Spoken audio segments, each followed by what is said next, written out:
Fiquem na paz do Senhor Jesus. Glória a Deus. Tudo bem com vocês? Tudo na bênção? Maravilha.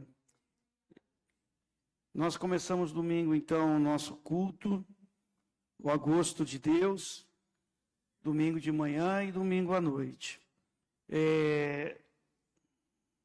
O que a gente tem ouvido, né? Eu ouvi essa expressão 2 vezes essa semana, em um canal de notícias, falando assim, agosto realmente tem sido o mês do cachorro louco. As finanças aí, a bolsa caindo, não sei o que tem, foi falando um monte de coisa lá. Mas, para nós, é o momento onde Deus vai fazer a diferença na nossa vida, amém? Não importa. Então, eu quero convidar você para estar com a gente. Você que ainda não conhece, obrigado, minha querida. Você que ainda não conhece a nossa sede, né? A nossa igreja lá na Vila Resende, faz um esforço, vai domingo lá conhecer, tá bom? Tanto de manhã como à noite, eu sei que vai ser bênção para a tua vida. Amém? Beleza. Vamos lá então para a palavra de Deus hoje. Evangelho de Mateus, capítulo 17. Mateus 17, versículo 14.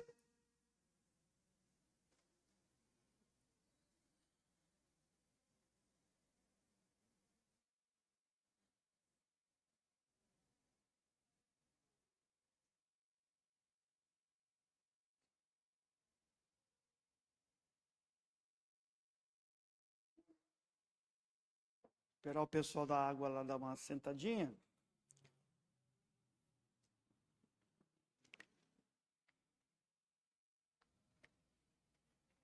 Maravilha? Vamos lá então. Versículo 14 diz assim: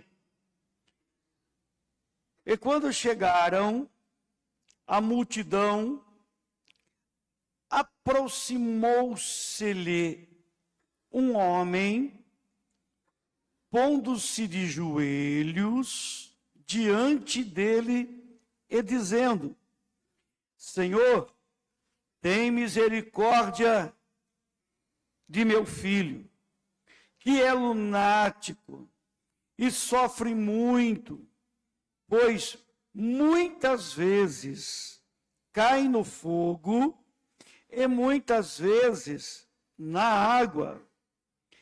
Aproximou aos discípulos,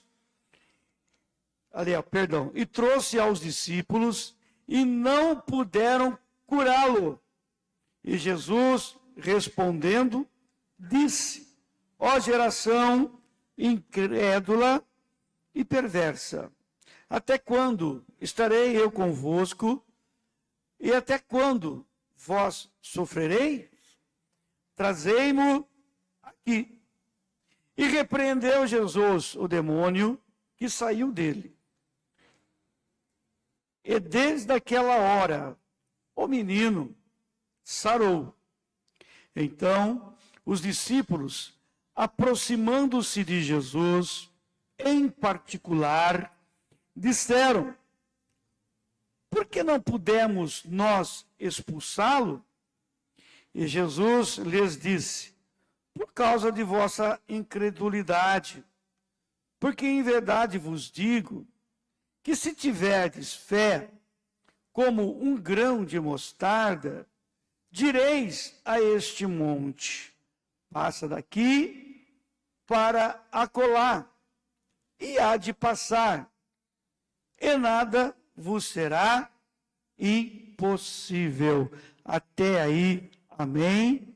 Levante tuas mãos aos céus, repita assim comigo com fé: glória ao Pai, glória ao Filho e glória ao Espírito Santo de Deus. Pai querido, Deus eterno, derrama sobre nós o teu poder, de teu Espírito, abençoe as nossas vidas e nos dê a tua paz. Amém. Graças a Deus. Vamos aplaudir o nome de Jesus, queridos.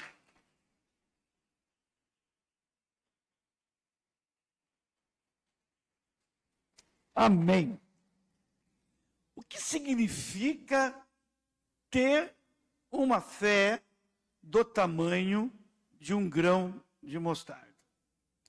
Ter fé do tamanho de um grão de mostarda tem o significado que nós nunca vamos deixar de confiar em Deus.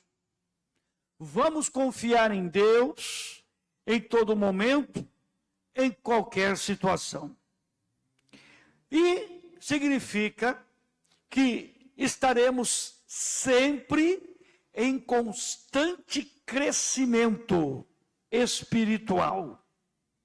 Porque é assim que a nossa vida espiritual se desenvolve. Porque a semente de mostarda é conhecida por ser uma das menores, não a menor, mas uma das menores sementes que existem. E ela, sendo pequena, ela se transforma em uma grande árvore. Ela se transforma em algo grande. Assim, a palavra de Deus descreve a vida do justo, que começa em um grau pequeno de conhecimento e até mesmo de confiança em Deus, para uma pessoa já madura na presença do Senhor e diante de todas as circunstâncias da vida. E aí a Bíblia diz que a vida desse homem, dessa mulher de Deus, será como uma luz que vai crescendo até ser dia perfeito. Ou seja, ao enfrentarmos as nossas crises, nossas dificuldades e preocupações da vida, nós vamos crescer. Vamos crescer na graça, vamos crescer no conhecimento e vamos crescer na confiança em Deus. E quando a gente vai crescendo, a gente vai vendo que não existirá nada impossível para aquele que crê. E a gente vê Jesus falando, afirmando, que se a nossa fé for pequena, mas do tamanho de um grão de mostarda, essa fé que está agora em desenvolvimento, em crescimento, quando essa fé entra em ação, essa fé entra em atividade. Você já ouviu essa máxima que se diz que a fé remove o quê? Montanhas. Mas o que Jesus nos ensina aqui, existe um ingrediente que é indispensável. Jesus diz: se tiveres fé do tamanho de um grão de mostarda, e disseres, e falarem, e abrirem a sua boca, pronunciarem, essa fé, nada será impossível. Você vai pedir para que essa montanha, ela se levante e se desloque e se transporte para qualquer lugar. Você pode ver aqui que ele não está falando de uma fé inerte. Ele está falando de uma fé praticada, exercitada, uma fé que tem um agir, que é o agir de falar, de profetizar, e não duvidar no seu coração. Você tem muitos e muitos problemas, porque você é ser humano, está vivo, então você tem problema. E esse problema, ele se enquadra agora na questão de batalha espiritual. E na batalha espiritual, o que é que a Bíblia nos ensina? Que as armas de nossa milícia, da nossa luta, elas não podem ser humanas.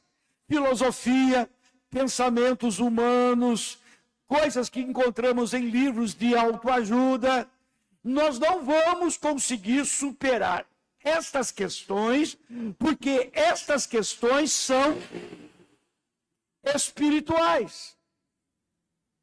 E então, a Bíblia também nos ensina que a fé é a arma com a qual nós vencemos o mundo.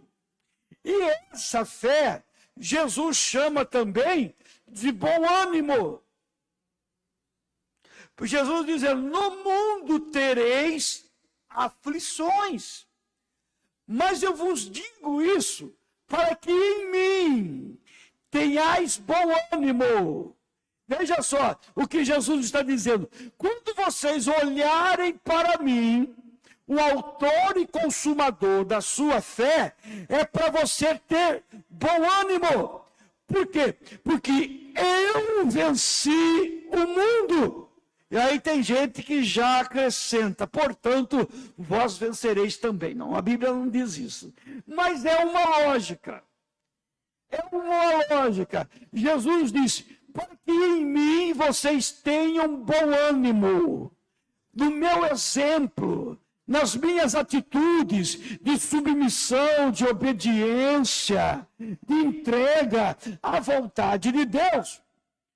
Vocês também terão esse ânimo. Queridos, nós estamos servindo a Deus, olhando para o nosso Senhor e Salvador Jesus Cristo, para que nós tenhamos o nosso ânimo redobrado e renovado. Porque nossa vida, muitas vezes, ela é muito, mas muito mesmo angustiante. Então a gente olha para Jesus e a gente se anima. Irmão, leia a palavra de Deus e se anime. Ouça a palavra de Deus e se anime. Você canta a Deus para que você tenha um ânimo. Você ora para que tua vida seja uma vida avivada diante de Deus. Então Jesus diz assim, que se tivermos fé do tamanho de um grão de mostarda, a gente vai profetizar e o milagre vai acontecer. Em duas ocasiões, Jesus usou esse exemplo da semente de mostarda, o grão de semente de mostarda. Uma delas está lá no livro de Lucas, no capítulo 17. Jesus ele começa a falar para os seus discípulos para tomarem cuidado com o fermento dos fariseus. Porque o fermento dos fariseus tem a intenção de abater você. O fermento do fariseu, ele tem a intenção de destruir a tua fé e de colocar nossas vidas contra a vontade de Deus. E esse fermento, o que é esse fermento, pastor? A maledicência, o chamado, hoje está na moda, né? Fake news, sobre tudo. Por quê? Para abalar as nossas, o nosso alicerce e fazer com que a gente desista do Evangelho do nosso Senhor e Salvador Jesus Cristo. Então, ao alertar os discípulos para tomarem cuidado com as palavras, com as conversas dos fariseus, aí os discípulos falaram assim para Jesus no versículo 15, aliás, no versículo 5 de Lucas 17. Senhor, aumenta-nos a fé. Querido, para enfrentar o fermento do mundo, que quer agora influenciar a nossa fé de uma forma negativa, nós precisamos de fé. Porque se a gente não tiver fé, a gente vai se enquadrar naquela condição da Maria vai com as outras. né? Aonde a banda toca, eu estou indo. Quer dizer assim, eu danço conforme a música. Não. Porque é isso que Jesus está dizendo, cuidado. E aí os discípulos pedem, Senhor, aumenta a nossa fé. Irmão, peça para Deus aumentar a sua fé. Porque muitas vezes vem notícias, vem coisas adversas, e que se a gente não estiver em contato com Deus, a nossa fé, ela sucumbe. Muitas pessoas acabam se afastando de Deus, porque entram nessa celeuma do fermento do diabo, dos fariseus, e acabam então perdendo a sua fé. E quando os discípulos pedem para Jesus, aumenta a nossa fé para que a gente possa vencer, o Senhor Jesus diz, se vocês tiverem fé do tamanho de um grão de mostarda, vocês dirão para essa amoreira, que ela seja arrancada daqui, e plante-se no mar, ela vos obedecerá. Ou seja, quando temos fé na promessa da palavra de Deus, quando a gente pronuncia a nossa fé, a nossa palavra tem poder. A tua oração tem poder. Então, quando a gente pronuncia o Evangelho do nosso Senhor e Salvador Jesus Cristo, irmãos, a nossa palavra tem poder. Tiago diz que a nossa palavra tem poder para trazer vida e trazer morte.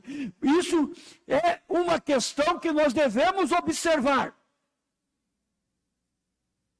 Porque nós fomos chamados para gerar vida.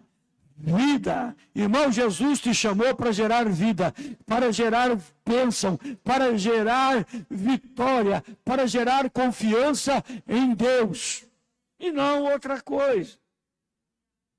Então o Senhor Jesus está dizendo que se você fizer isso, tudo vai dar certo. Tudo vai funcionar na tua vida.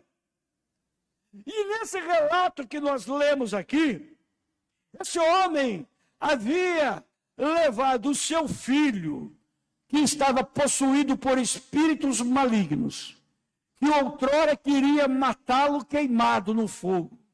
Outras vezes, queria agora que ele morresse afogado, lançando ele na água. Então o inimigo queria matar aquele menino de qualquer jeito. E quando levou o menino para os discípulos, a Bíblia diz que os discípulos não conseguiram expelir aquele demônio que estava possuindo a vida daquele menino. E aí começou então uma discussão. Porque o homem criticava os discípulos de Jesus, e os discípulos de Jesus ficaram meio que acanhados, porque eles não conseguiram. Quando Jesus desce do Monte da Transfiguração, a Bíblia diz que Jesus encontra aquela situação, aquele bate-boca, aquela troca de acusações.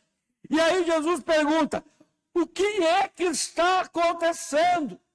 Aí o homem chega lá e fala, Senhor, meu filho está nessas condições aqui, ele está perturbado, endemoniado. E os seus discípulos não puderam trazer cura, libertação para ele. E aí Jesus usa uma palavra pesada. Ó geração incrédula, até quando eu estarei convosco e vós sofrereis? Jesus não estava se referindo aos seus discípulos, mas aquela geração. Porque quem estava sofrendo era o pai do menino. Quem estava padecendo era o menino, e não os discípulos de Jesus, que estavam adquirindo ainda um conhecimento no Evangelho, tendo um contato com o Senhor Jesus. E aí, quando Jesus fala geração incrédula, imagino eu que o pai do menino, acendeu uma luzinha, né? Tim. Você viu aquele desenho animado quando a pessoa descobre alguma coisa, não tem uma ideia, acende uma luzinha na cabeça, aqui em cima da cabeça? Imagino eu que acendeu a luz. Aí Jesus fala, traga o menino aqui para mim. E aí ele pergunta, quanto tempo esse menino está assim? Desde quando ele sofre isso? Ah, Senhor, desde quando ele era pequenino. Faz tempo. Acontece há muito tempo. E aí, de quem era a incredulidade? A incredulidade era do pai que não tinha um conhecimento, um envolvimento com o Senhor Jesus, com Deus, com a palavra de Deus. O que levou ele até aos discípulos e depois a Jesus foi a necessidade. E essa necessidade foi o que trouxe muito de nós até Jesus Cristo, sim ou não? Estávamos sofrendo, estávamos vivendo uma vida difícil, nós não tínhamos esperança. Parece que estou falando de mim mesmo, irmão. Eu estou me lembrando há 30 anos atrás aqui, esse sujeito. E é desse jeito. E esse homem foi lá. E aí o homem diz assim para o Senhor, como os discípulos, aumenta a nossa fé, Senhor. É a mesma palavra esse homem usa um pouco para... Senhor, ajuda-me na minha incredulidade. Ajuda-me porque eu não estou conseguindo acreditar que pode acontecer um milagre, que pode acontecer uma libertação, que esse demônio pode sair, que essa maldição pode acabar. Muitas vezes nós estamos tão envolvidos com as circunstâncias que nos oprimem, que a gente começa a duvidar que pode mudar, que pode acontecer um milagre. Muitas vezes a gente olha para uma pessoa e a gente até num certo tom de reprovação à frente e fala, essa pessoa está sofrendo porque falta fé. Legal. Mas quando acontece com a gente, e aí? Sim ou não? É complicado. E aí o Senhor Jesus expulsou aquele demônio, e aquele menino ficou liberto. Irmão, creia no poder de Deus. Jesus Cristo, Ele tem poder para curar, para libertar, para abençoar e prosperar. Apesar de que vivemos um tempo em que muitos líderes religiosos, cristãos, evangélicos, têm pregado que milagre não acontece mais. E isso não é uma verdade. Jesus continua operando sinais, prodígios e maravilhas. Jesus continua curando e libertando. Vamos nos lembrar de João Batista lá em Mateus capítulo 11, quando ele estava preso e ele enviou 2 dos seus discípulos para perguntar para Jesus, Senhor, és tu o Messias ou devemos esperar por outro? E Jesus disse, venha, diga para João, olha aqui, pessoas sendo curadas, coxos andando, cegos vendo, mortos sendo ressuscitados e pessoas sendo libertas. Amados, Jesus opera na vida daquele que tem fé de forma incondicional na sua promessa. Se o inimigo vier com uma ladainha, com uma conversa, dizendo que não tem chance de mudar, cuidado com esse fermento, e se você ficar meio que balançado, não se entregue, peça ao Senhor, aumente a minha fé. Você e eu precisamos acreditar que há um Deus poderoso que pode todas as coisas na vida daquele que crê. Jesus não mudou, ele continua o mesmo. Aí Jesus liberta, despede a multidão, os discípulos chegam para ele: ô Senhor, por que nós não conseguimos expulsar esse demônio? Aí Jesus disse: é por causa da sua incredulidade também. Vocês não conseguiram porque foram incrédulos também. E aí os discípulos ficaram ali. E aí Jesus disse: mas se vocês tiverem fé de um tamanho de um grão de mostarda, tudo vai ser possível. Diga para o teu irmão: tudo é possível para aquele que crê. Porque Jesus usa o exemplo do grão de mostarda? Porque eu falei do crescimento.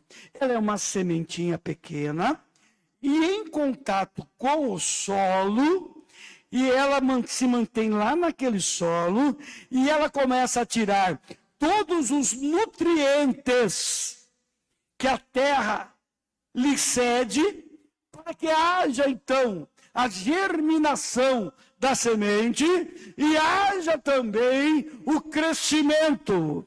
Aí a gente para pensar que a semente de mostarda só se transforma em uma grande árvore que abriga, serve de ninhos para os pássaros. Ela se torna agora grandiosa para gerar até mesmo sombra, porque ela está em contato com a terra, de forma perpétua. Assim também tem que ser a minha fé e a tua fé. Tem que estar em contato com o Senhor Jesus. Porque dele procede tudo o que nós precisamos para crescermos na fé, para crescermos na vida espiritual, para termos uma produção de bênção e de vitória, não só para mim e não só para você, mas para todos aqueles que nos cercam. Assim como a árvore da mostarda, ela serve agora para abrigar os animais com os seus ninhos, assim também é a vida do justo, como diz a palavra de Deus no Salmo 1, dizendo que a vida do justo será como uma árvore plantada junto a ribeiros e as suas folhas não caem. Também está relatado lá no livro de Ezequiel, no capítulo 47.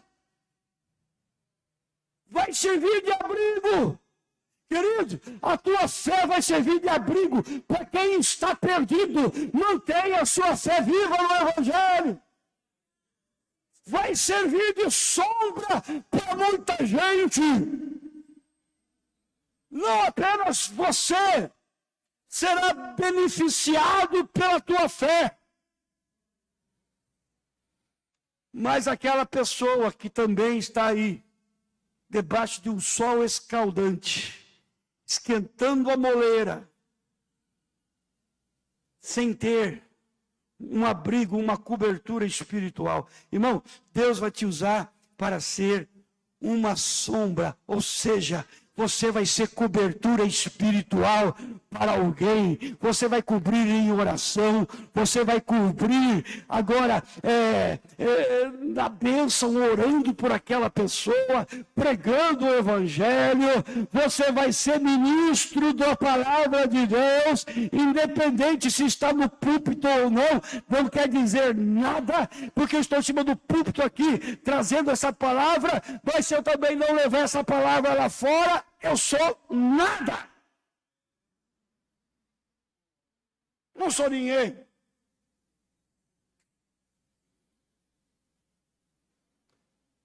Em outras palavras, nós temos que ter uma fé que não desiste. Uma fé que não desiste, irmão. Uma fé que não perde contato com o Pai. Uma fé que tem confiança no Deus Todo-Poderoso. Uma fé que não cede quando ele vê que a sua vida não está do jeito que ele sonhou. Ele sabe que está difícil, porque a nossa vida é difícil, porque existe mundo espiritual contrário. A oposição é contra nossas vidas espirituais. Mas a gente não desiste. A gente sabe esperar o tempo certo, porque existe um tempo, meu irmão, para a semente germinar, para crescer e para ela poder viver os seus dias de glória, de crescimento. Então, não se intimide, não recue, se ainda não aconteceu. Deus tem tudo já determinado, como diz Eclesiastes, no capítulo 3, que tudo vai dar certo, porque é Ele que tem cuidado de vós. Pode aplaudir.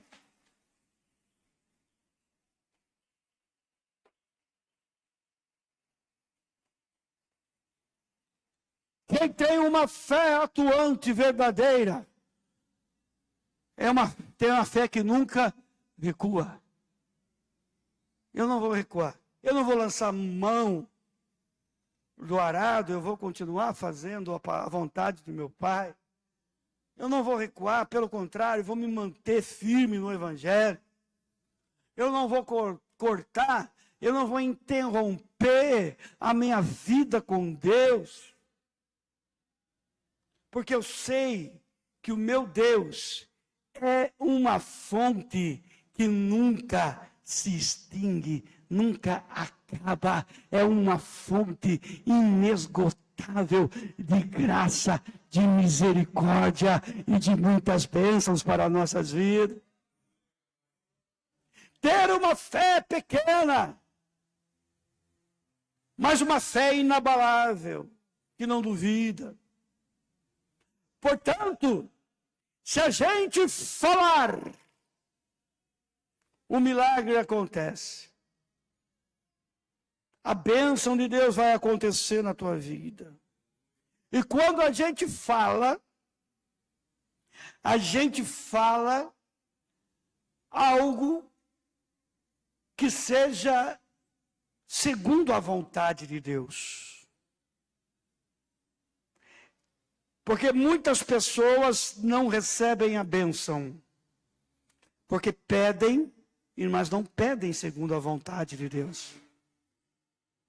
Esse é o grande problema.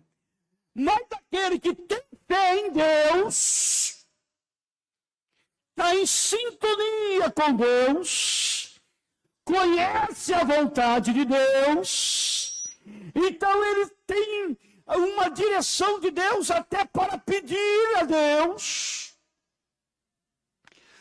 a sua bênção. Tem gente que vai lá e pede: Deus, eu quero o lugar daquele sujeito lá. Faz um negócio lá para ele, sei lá, para ele perder o emprego, para mim ficar na vaga dele. Tem. Infelizmente tem. Deus, ele não vai entrar nessa. Deus, ele tem princípios que nós devemos observar. João diz essa é a certeza que nós temos. Que se pedimos alguma coisa, que é segundo a sua vontade, Ele nos ouve. Quando é, pastor, que o milagre vai acontecer? É quando a gente pede segundo a vontade de Deus, e não para a nossa própria vontade. E aí vem a resposta de Tiago, irmão de Jesus. Pedis, pedis, mas não recebeis, porque pedistes mal, pediste para o vosso próprio prazer, deleite, bel prazer. Nós que conhecemos a Deus, o amor de Deus e o poder de Deus, nós nos submetemos ao controle de Deus, ao direcionar de Deus, como servos, como ovelhas, que muitas vezes não sabem o que pedir, e não sabem o caminho que tem que tomar, porque às vezes estamos confundidos.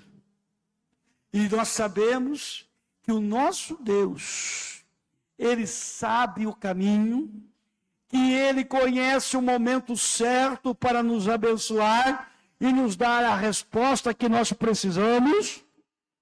E esse momento será o momento em que Deus se mostrará na minha vida e na tua vida como o Deus soberano, que tem o controle de todas as coisas. Assim como o nosso Deus, Ele demonstrou ter todo o controle lá no Egito, com o chamado de Moisés, com a liberação das pragas e com a abertura do Mar Vermelho e no caminhar de 40 anos no deserto. Assim como o nosso Deus, Ele demonstrou ter todo o domínio sobre todas as coisas, quando Ele levantou o Gideão para destruir o domínio daqueles homens, os amalequitas, e também dos povos que se levantaram contra os filhos de Israel. É esse Deus, meu irmão, que eu e você servimos, porque é Ele que tem o controle. E se nós temos um contato com Ele nessa terra chamada Evangelho, todos os dons espirituais, todas as promessas e bênçãos dele serão sobre as nossas vidas. Fica tranquilo que tudo vai dar certo. Fique na presença de Deus, não corte o contato com Ele antes. Se aprofunde mais na sua intimidade com o Senhor. Aleluia. Vamos aplaudir o nome dEle.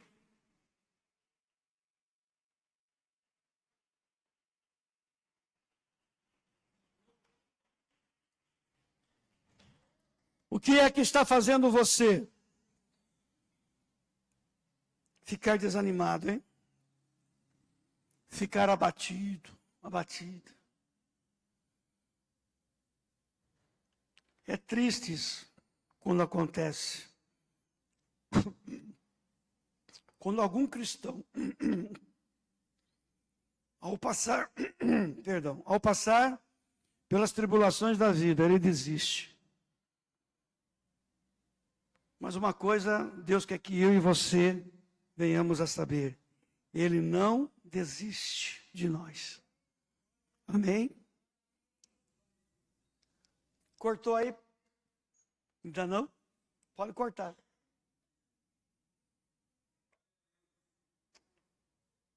Ok?